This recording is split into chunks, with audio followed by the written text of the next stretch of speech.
esta propuesta, pero ahora vámonos con nuestro tema. El miedo a los payasos se debe a que nadie fue capaz de explicarle a quien lo experimentó de niño que el ser que se empeñaba en hacerlo reír no era real, sino solo una persona vestida con un traje.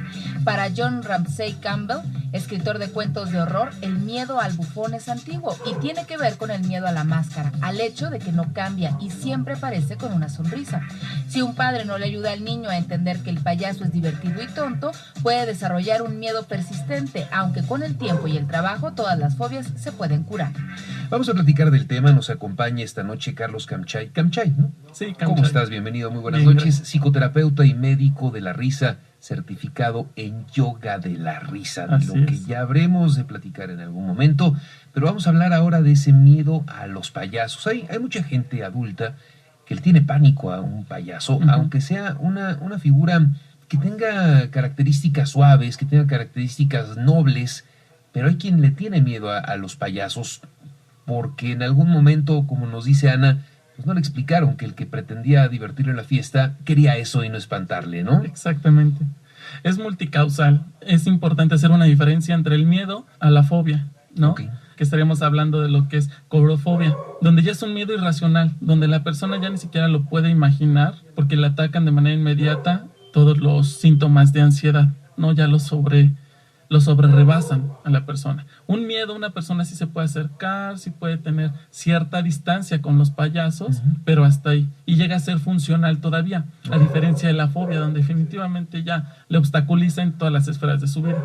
Ok, desde ver una fotografía, ya no digas el tener la presencia, o sea, cualquier cosa que suene a payaso ya les provoca esa angustia, ¿no? Exactamente. Y como mencionaban hace un momento, es multicausal también esta fobia o este miedo. En algunos radica principalmente por las máscaras. Entonces un payaso está muy maquillado. Entonces difícilmente se puede confiar en una persona que está tan maquillada o que está con esta máscara, vamos a llamarlo así. Eso desde un aspecto funcional.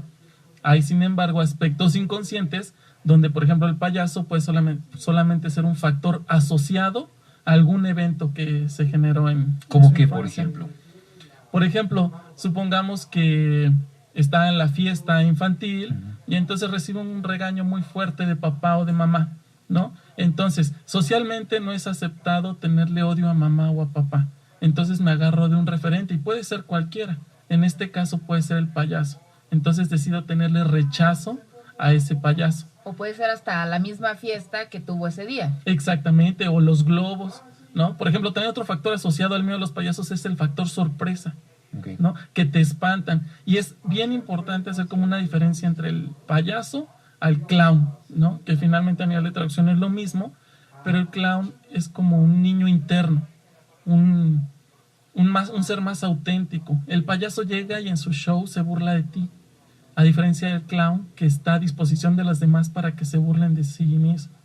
Ok, es una diferencia. El payaso llega y se defiende burlándose de ti. Exactamente. Por eso necesita tantas máscaras. Claro.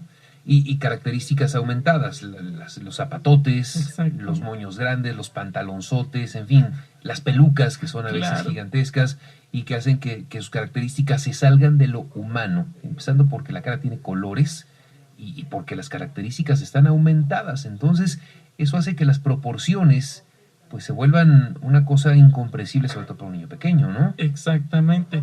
Es algo sobrehumano. Más bien no Exacto. humano, es como una incongruencia en el niño porque está relacionado con personas humanas. Sin embargo, cuando conoce un payaso es totalmente irreal. ¿Por qué tantos colores? ¿Por qué los zapatotes? ¿Por qué tantas máscaras? ¿Por qué se oculta? Y si da un pastelazo, si da un golpe Exacto. al compañero, si le está dando de zapes al otro, pues obviamente dices, no, espérame, que ni se me acerque, ¿no? Ahora, hay una diferencia entre el payaso de la fiesta que según te hace reír o que juega o que bromea, al payaso de la película que te espanta y que entonces te trauma para toda la vida. Yo creo que sí hay una diferencia en cuanto a la forma de ver al payaso de una a otra, ¿no? La diferencia radica en la presencia, ¿no? O sea, finalmente en una película estás protegido por la pantalla, a diferencia de cuando lo tienes en la fiesta, está en vivo, y ahí sí se puede acercar y te puede tocar. Pero si está en la pantalla y estás tú muy niño y no ubicas perfecto que está en la pantalla y que no se puede salir, pues sí te trauma, ¿no? Además de que en la pantalla es sumamente más grotesco, ¿no? Sí. Como la famosa película de eso,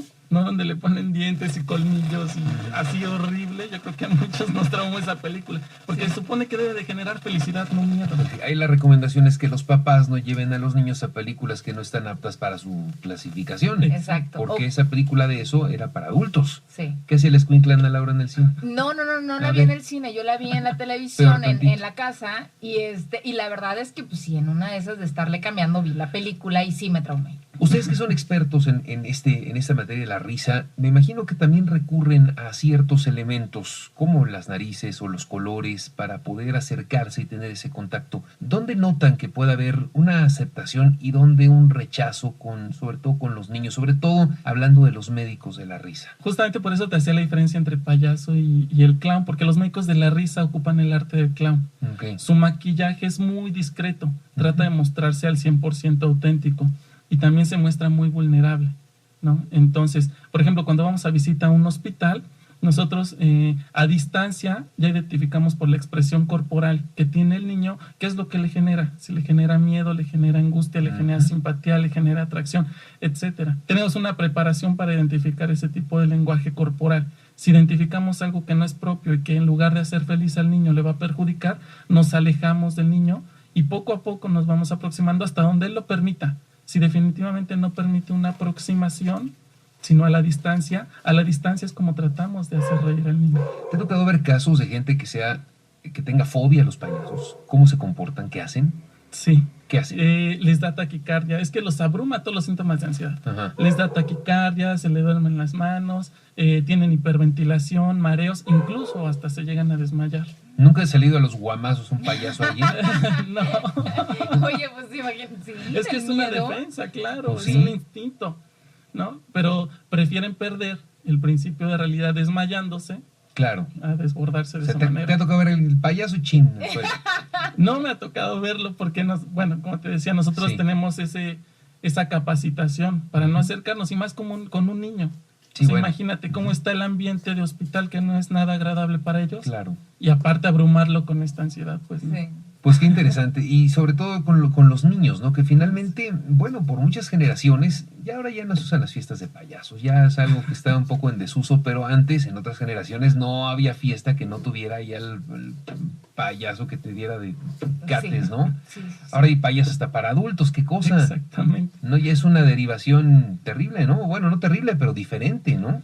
Sí, y radica principalmente en cómo ha ido cambiando el humor. Ujú. Por ejemplo, con los niños es mucho el humor blanco.